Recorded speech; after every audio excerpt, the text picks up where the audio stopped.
Hello guys and welcome back to this channel, where today guys I'll be showing you how to track your Alaska Airlines flight status.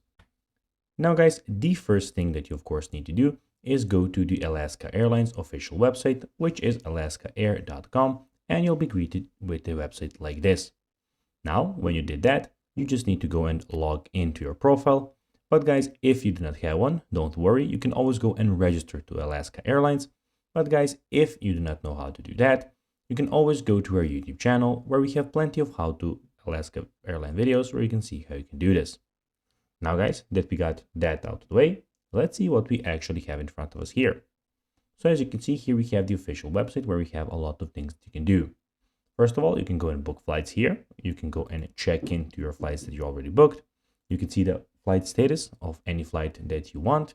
And you can manage your trip by going here and putting your passenger last name and the confirmation code from your e-ticket. Also, in the top side, you can go and also book, manage, and check in. You can see where they fly, so basically where Alaska Airlines can fly you to. You can go click on traveling with us and the plan here. Also, in the top right corner, you can go and search manually. You can change language, see the card where you can see all of your cards, click on the help center, the sign up and sign in option, and of course there will be the logout option when you create your account.